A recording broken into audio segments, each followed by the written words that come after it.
Kathy Wright Eager joins us, and always a privilege for me because this is I'm getting up in years, and Kathy isn't. That's the good thing. She hasn't aged at all. But the best part of my job is getting a chance to talk about things. We all love sports. We love competition. We all, are happy when our team wins and sad when they loses. But this is kind of the nuts and bolts of why, and my interest level, and that's leadership, which nobody does it better than Kathy Wright Eager and has done it for years, and what helps make not only student athletes, but people tick and maybe at the end of the day perform better, not only as athletes, but as people. But Kathy, welcome to the show.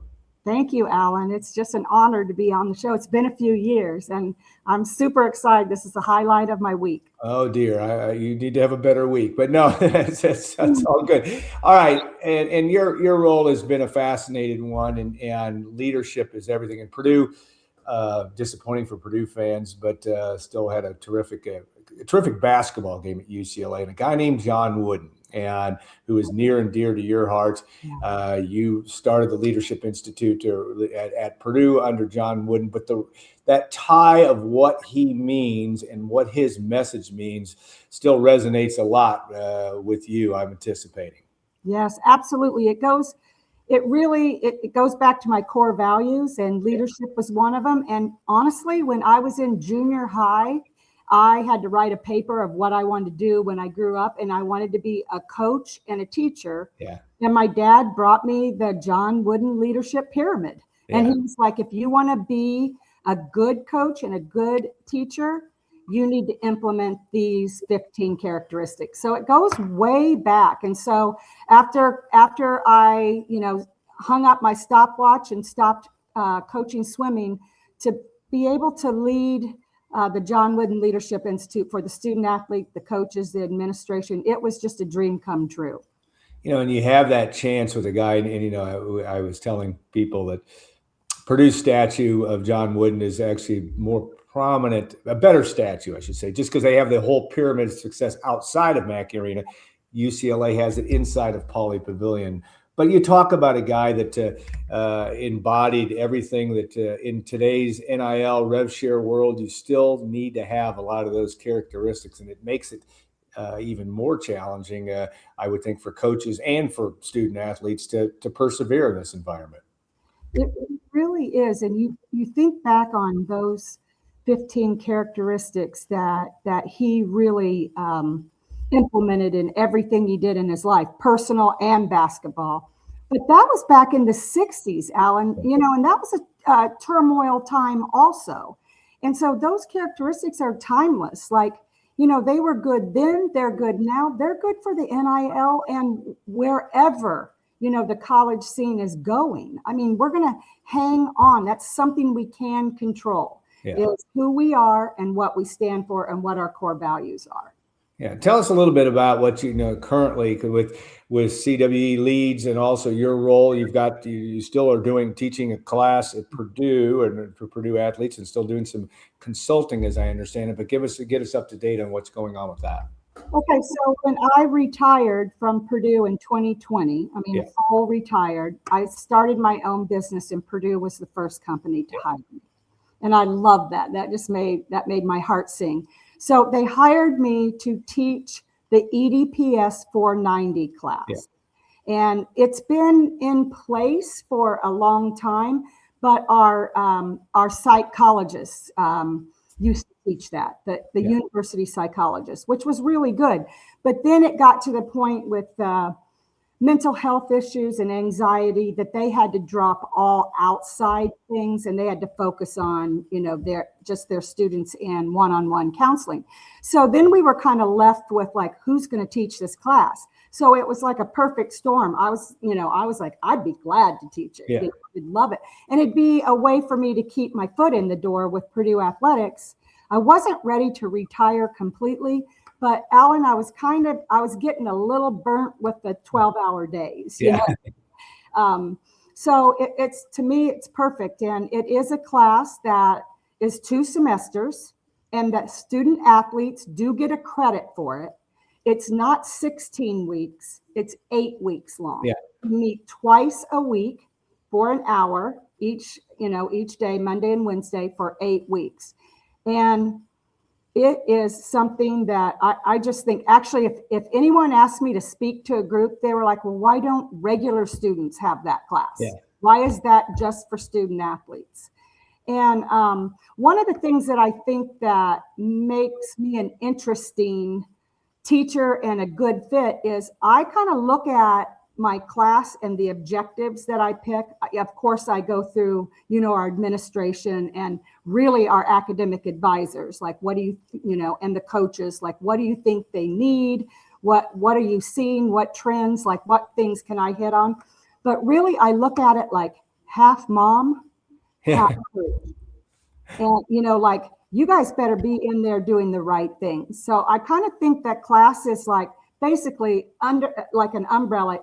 I'm the assist. Yeah. I'm behind the scenes, like saying the things that the coaches are saying too, but I'm saying it in a little different way, and kind of getting them to reflect, like, what do you think the coach would say about you right now? Yeah. If I picked up the phone and said, hey, what do you think about Alan Carpet?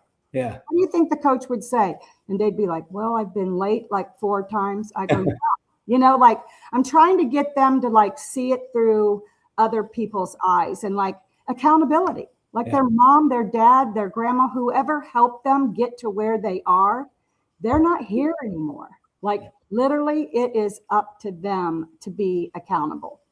It's interesting, and coaches need help too, and in ways, and you tell the story, and again, I was relating back to an article that Mike Carmen wrote about you in 2020, at about the time of your retirement, but about, here you are, you start as a head coach at the ripe age of 26 now. If people do the math, they're going to be able to figure out where we are here. But a year later, your dear son and former Golden Black intern extraordinaire, Tyler, one of the great young men, he's still a young man in my view, but he gets, how do coaches deal also? They got families, and they got to coach that.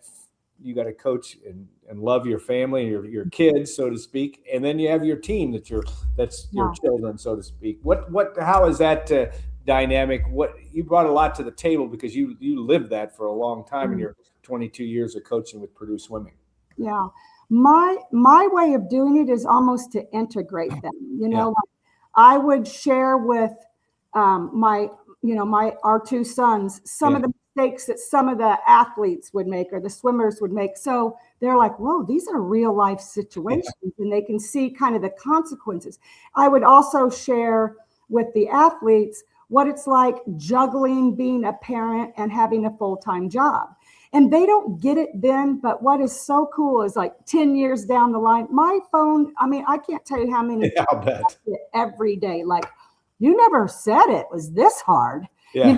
How do you go to work and be a good mom and be a good wife? And I love that part that they're remembering some of the lessons that didn't really equate to them at that time, but they're remembering that, later on. And that's the same with the freshmen now.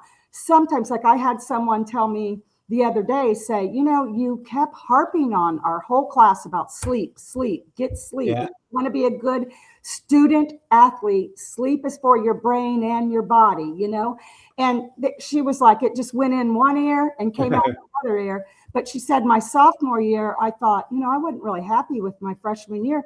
I'm going to try sleep. And she said she's had all PRs, personal best, all year long so far because sleep. So sometimes, this as a parent, sometimes, the message isn't taken right then, but you are planting a seed, and that's what I love about working with the athletes. And I feel like that in that way, I can help the coaches, because really I'm reiterating a lot of the same things that they're saying, Alan. It's interesting. And you coached in a sport that team, but it also so individualistic, and you can be it doesn't matter where you go to school, so to speak. If you have the best time, you're going to win, right? And yet that's different than football. It's different. Right. It's a different dynamic, and yet there is a key team aspect. There's support that goes on in swimming, golf, the more in track, maybe the more individual sports. But talk about that message that you give to student athletes about the difference in team dynamic. A football player, or a women's basketball player may look at their athletic experience a lot different than a swimmer. Absolutely. I still will always, no matter what team that I'm working with, whether it's at Purdue or any other team, I always start with core values and a we before the me. Yeah. And that's a message that, I mean, a lot of them have heard it before, but in order to get where they are right now, it's been a lot of me. Oh, yeah. And, you know, their coaches, their parents, their family have been focusing on just the, you know, the me part. And here I keep saying, you know, you're going to double your success if you think about we.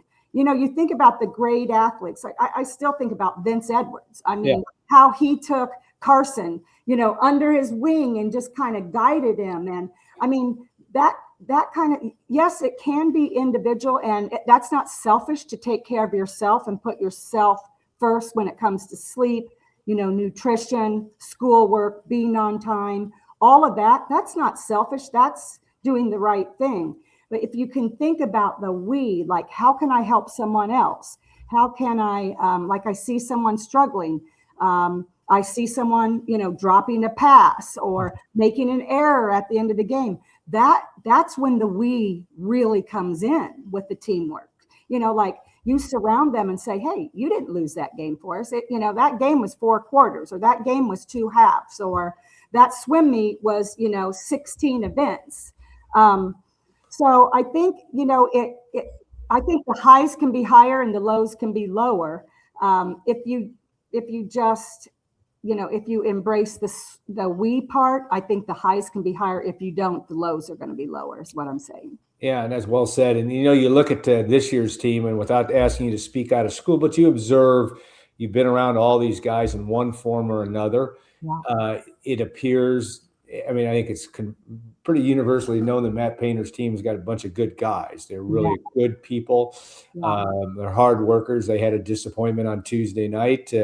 Braden Smith, who is a leader by no matter what, because he has the ball in his hands, and one of the great point guards in the history of college basketball. But talk about some of the dynamics you see on that team, and from a broad stroke perspective, how this team's, not necessarily stacks up, but how they lead, and maybe how Matt leads with them.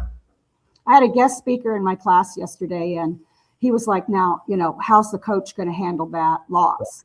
And I was like, you know, I have so much faith in Matt Painter. He's such a good teacher. Yeah. You know, he does exemplify the John Wooden. He is a teacher first.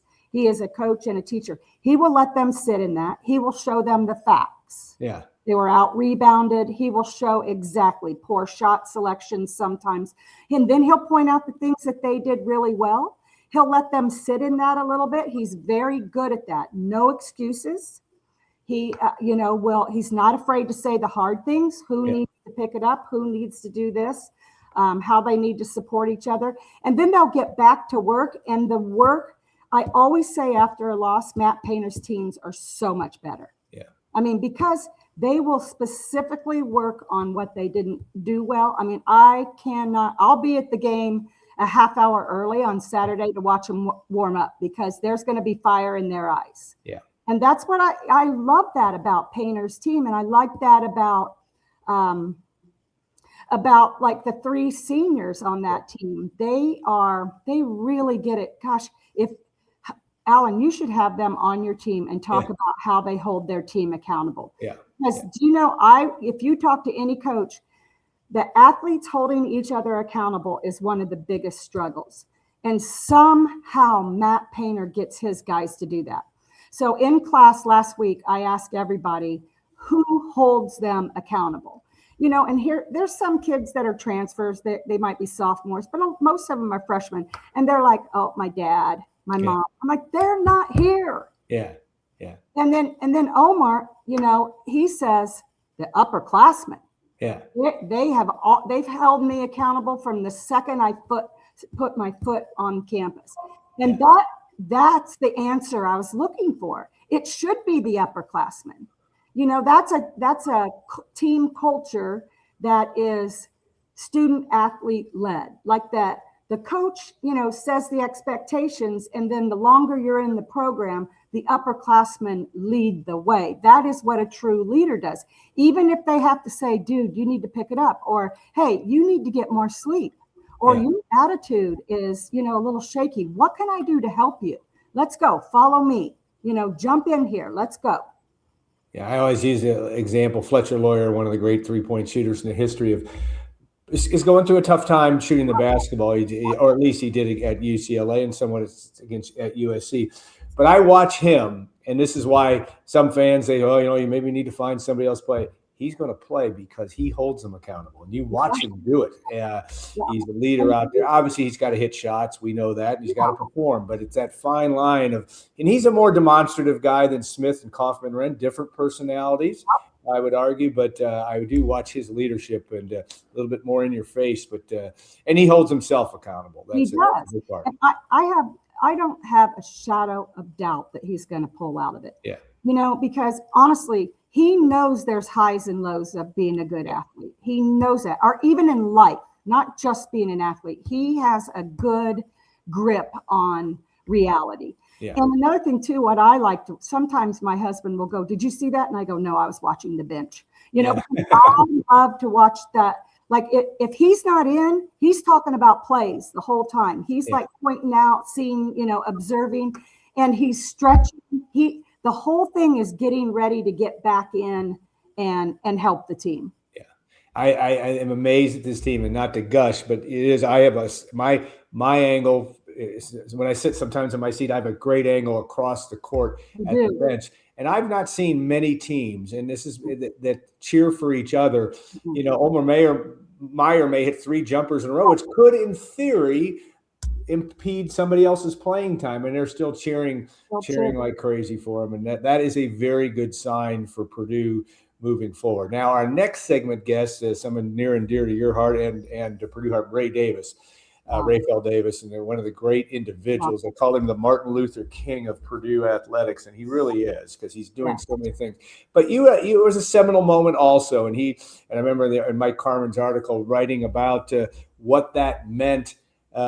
Because he went through difficult times at Purdue. He finished last in the Big Ten his sophomore year. They turned it around. He's a leader by nature, but he had to bring it out. But a very special experience with a guy like Raphael Davis. Yeah, he is. He's super reflective. Yeah. And I can still remember. I mean, I'm sitting in my home. I can still remember the seat he sat in our great room, when the team told him, "Dude, you're our leader." And he was young. I mean, he was young, but he didn't even realize how much impact that he made on the players. They were like, "You're our leader. And, we're giving you the green light to lead us because we aren't quite sure what to do." Yeah. And I mean, that's a perfect lesson of, I've gone to so many clinics about, staying abreast of, what touches this age group. Yeah. One of the things, Alan, is they're saying that the students are listening. The three ways they get information are their parents and their peers, and then the internet. So internet knocked out coaches and teachers. Yeah. So that really made it that much more important that the peers step up. Yeah. And that's what, his peers stepped up and said, "You're our guy." And he, honestly, I kid you not, he was taken aback. He really he underestimated himself. And I felt that they opened the door and he just went through life. He hasn't stopped going through it. He's someone I really have a lot of respect for, personally and professionally. Because he does it the right way. He will say the hard things sometimes. Sometimes he'll say things that people are like, "Whoa." Yeah. But there's a reason, and he will stand behind his reason. And I love that about him.